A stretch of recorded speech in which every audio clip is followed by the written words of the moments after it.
Hola, ¿qué tal? Tengan un cordial saludo. Mi nombre es Hugo García, soy estudiante de la Universidad Nacional Abierta a Distancia, cursando el sexto semestre de la tecnología en radiología e imágenes diagnósticas.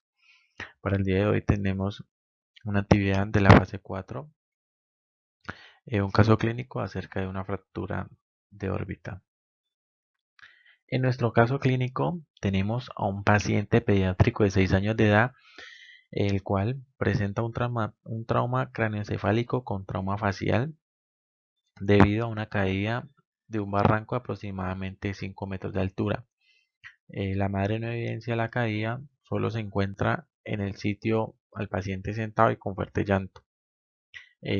Durante el traslado al centro médico, el paciente presenta dos episodios eméticos, tiene un gran hematoma en región periorbitaria derecha, paciente somnoliento, quien responde al llamado se torna irritable y es trasladado a la sala de reanimación. Familiar y acompañante niegan antecedentes patológicos familiares, alergias, medicamentos de base, alimentos, contactos con paciente COVID positivo y síntomas respiratorios. Dentro del análisis del caso, encontramos que el paciente con cuadro de politraumatismo al caer desde un barranco de aproximadamente 5 metros de altura, ese no tiene pérdida de conocimiento ni convulsiones, presentó dos episodios eméticos. Fue llevado al centro médico como urgencia vital, ingresó somnoliento, pero responde al llamado fácilmente, se conecta con la madre. En el paciente logramos observar un gran edema palpebral derecho, cierre total de la apertura ocular derecha, estigmas de sangrado por fosa nasal derecha, no otorragia, restos de examen físico no muestran alteraciones. Este fue valorado en conjunto por el pediatra intensivista, quien decide manejo de medidas antiedema. Este solicita TAC de cráneo simple, TAC de cara con reconstrucción tridimensional, TAC de cuello, rayos X complementarios de pie y cadera para clínicos y solicita la valoración por neurocirujano de turno y es comentado a la unidad de cuidados intermedios. Luego de realizarle el TAC de cráneo, la cual es la técnica escogida como el gol estándar, encontramos que se realiza una adquisición de fase simple a la altura del cráneo observando la línea media central. Se identifica imagen compatible con fractura ala menor del esfenoide derecho que se extiende al aspecto posterior del techo orbitario derecho, fractura lineal frontal derecha asociada al efisema orbitario extraconal y hematoma periorbitario derecho. También se observa imagen compatible con fractura de escama del hueso temporal derecho y sistema ventricular y surcos cerebrales de actitud y configuración normal. Se preserva la diferenciación entre la sustancia gris y blanca, no se observan correlaciones epidurales, subdurales ni signos de hemorragia aranoidea. La fosa posterior, el tallo, el cuarto ventrículo y el cerebelo, aspecto usual, engrosamiento mucoso del antro maxilar y celdillas etmoidales derechas con nivel hidroaéreo a nivel maxilar derecho, sugestivo, hemoceno, y esto se lleva a correlación con historia clínica. Eh, se, se obtiene una imagen de un corte axial del TAC y en este podemos apreciar una fractura, eh, una fractura a nivel del antromaxilar y podemos apreciar todo el edema, el cual presenta el paciente en el área orbitaria derecha.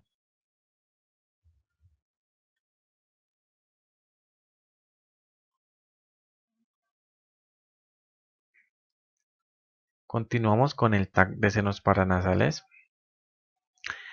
En el TAC de senos paranasales eh, se logra evidenciar imagen compatible con fracturas de pared lateral orbitaria derecha del ala menor y mayor del fenoides.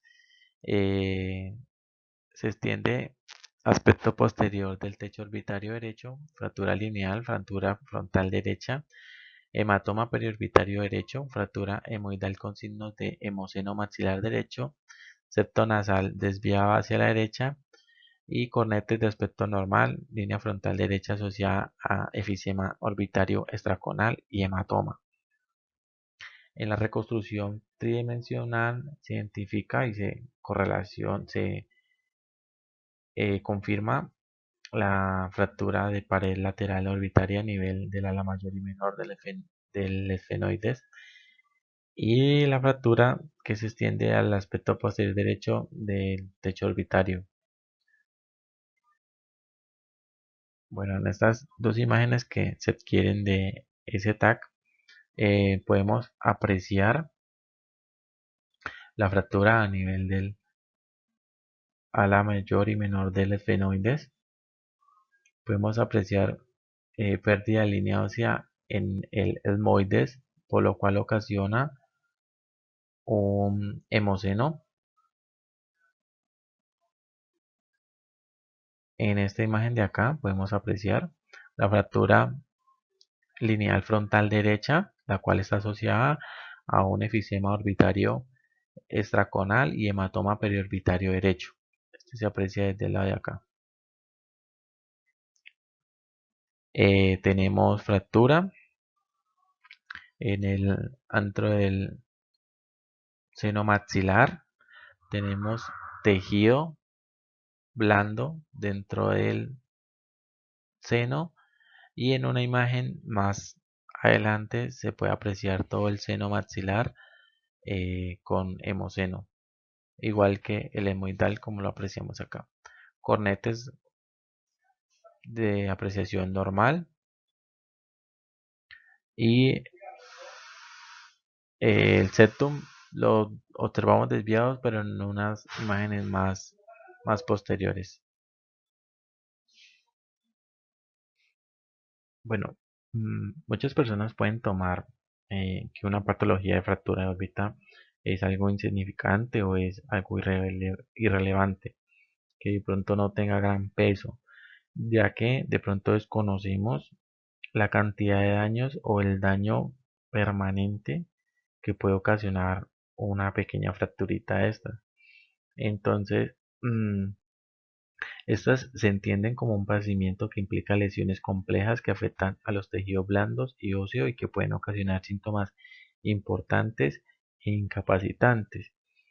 Entonces, se toma como algo no muy importante debido a que desconocemos que las lesiones faciales son uno de los procedimientos más difíciles de realizar en el tratamiento quirúrgico de las fracturas orbitarias. Entonces, las fracturas son las incisiones tradicionales que se hacen para reparar los defectos de la órbita, a pesar de que se ejecutan en forma correcta y cuidadosa, estas dejan huellas quirúrgicas permanentes y para reducir los posibles resultados desfavorables y evitar las secuelas, se han desarrollado técnicas endoscópicas aplicadas al manejo de las fracturas orbitarias. Sin embargo, no deja de ser algo que va a dejar huella. Por lo general, estas técnicas endoscópicas proporcionan una visualización simultánea y pues esto lo realizan varios miembros quirúrgicos de la zona, pues da una mejor tamaño de la estructura y una ubicación más precisa, pero no deja de ser un procedimiento de alta complejidad. El término de fractura blowout de la órbita, que designa una órbita intacta, una pared de la órbita con un reborde orbitario intacto o con alguna otra pared orbitaria intacta. Entonces, este término hace referencia al caso clínico debido a que solamente fue, eh, debido a que conserva una pared intacta. Entonces, el piso y la pared medial de la órbita son los sitios que comúnmente se fracturan eh, en los traumatismos. Si la lesión se asocia con un trazo de fractura que se extiende alrededor del orbitario, se considera una variación de fractura conocida como fractura impura. La fisiopatología de las fracturas, aunque es compleja, debe ser entendida e individualizada para cada paciente. ya que los signos y síntomas son datos que permiten dar una explicación razonable de cómo se relaciona esto con la información clínica y radiológica. Por ejemplo, un defecto en el piso sería consistente con la falla que se produce cuando la mirada se dirige hacia arriba. Entonces tenemos que si un defecto de la lámina papirácea del esmoides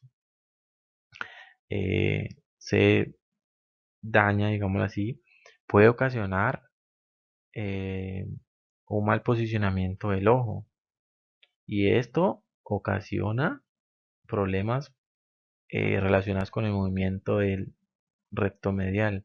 Entonces, vean la gran magnitud de lo que simplemente afecta con algo que se visualiza de una forma como una simple fractura de órbita, pero más allá, más adentro, puede ocasionar grandes daños y secuelas permanentes. Bueno, como anatomía básica, ese es un corte de un TAC de cráneo a nivel de base de cráneo. Eh, Esto es cogido de internet, no como el que presentamos del caso, para explicar un poco pues de la anatomía básica que se debe apreciar o se debe tener en cuenta, se debe entender eh, en la adquisición de estas estructuras. Entonces, bueno, pues aquí tenemos el tabique nasal, tenemos los senos maxilares, tenemos cornetes, tenemos eh, meatos nasales, tenemos los forámenes, los conductos auditivos, tanto interno como externo, los forámenes oval, el conducto pterigoideo, las celdillas segmental, tenemos las celdillas.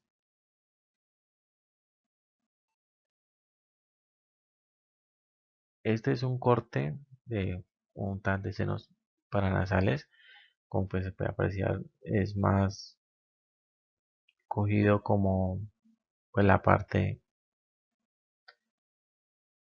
aérea que tenemos en el macizo facial.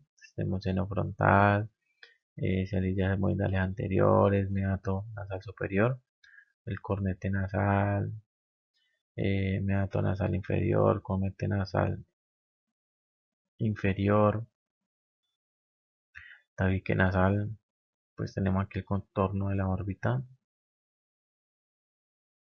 senos frontales, son algunas de las imágenes que siempre vamos a apreciar en un TAC de senos paranasales.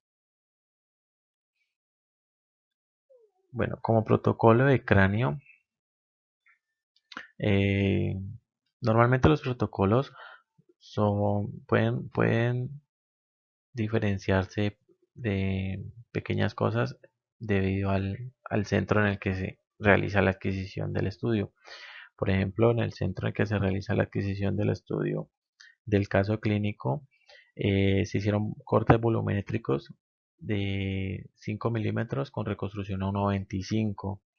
Entonces acá muestra que el grosor es de 6 y con incremento de 18. Entonces en eso cambia un poco. También de resto podemos conservar las mismas descripciones. Se realizó un TAC de cráneo simple debido a que era por la contusión. Eh, Se realizó un protocolo de rutina de cabeza. En este no se utilizó contraste. Y como variación de protocolo, según las condiciones del paciente, fue debido a que es un paciente politraumatizado. Entonces se debe adecuar el equipo al paciente para adquisición. Entonces, para, para la adquisición de un TAC de cráneo simple, se debe tener la línea orbitomeatal paralela para que sean los cortes con la base de cráneo paralela. Pero pues como el paciente es politraumatizado, no es recomendable de hacer que incline la cabeza, sino que más bien podemos angular el gantry para evitar lesión. El siguiente protocolo es un protocolo de senos paranasales. También es un protocolo de rutina, este no requiere ni medio de contraste. Como es un paciente politraumatizado, se debe tener la misma variación frente al protocolo. Se debe movilizar al paciente en bloque y se debe dejar lo más derecho posible sin manipular las regiones afectadas. En este se utilizó cortes de volumétricos de 5 milímetros con reconstrucción a 0.63. En el caso clínico, se utilizaron ventanas de hueso y tejido blando en ambas adquisiciones. Se hicieron reconstrucciones sagitales y coronales y se hizo una reconstrucción tridimensional. Como responsabilidad civil, debido a que el paciente es politraumatizado, no se debe realizar movimientos bruscos de las regiones anatómicas a explorar. En caso en el tomógrafo, para la ubicación en el TAC del cráneo simple, si el paciente no puede colocarse en la posición adecuada para la adquisición, se debe angular el gante. Esto con el fin de evitar ocasionar lesiones al momento de realizar el traslado de la camilla de transporte a la mesa del TAP. Se debe realizar con sábana de movimiento y en bloque con el mayor número de personas posible, siempre asegurando la cabeza. No se debe tratar de pasar el paciente sin ayuda de movimiento o tratar de pasarlo cargado o tratar de que el paciente se pase solo. Esto no es recomendable. Como autocuidado, pues siempre debemos utilizar los elementos de protección personal, guantes, tapabocas, careta y bata. Y debemos tener higiene de manos durante, antes y después de la manipulación del paciente. En las condiciones de vulnerabilidad del paciente, pues al ser un paciente menor de edad, siempre tiene que estar acompañado por un familiar. Siempre se le debe explicar al familiar qué se le va a realizar al paciente y no se le debe quitar ninguna prenda al paciente, que sea el familiar quien lo haga y el familiar quien lo vista. Le debemos brindar protección radiológica al familiar, ya que este debe permanecer con el menor de edad hasta que se termine la realización del examen. Y lo mismo, el manejo debe ser riguroso y con cuidado. Debemos estar pendientes durante la adquisición del examen que el paciente no vaya a presentar episodios eméticos debido a que regularmente por traumas craneoencefálicos severos se suelen presentar. Entonces el paciente estar acostado boca arriba puede presentar una broncoaspiración. Muchas gracias.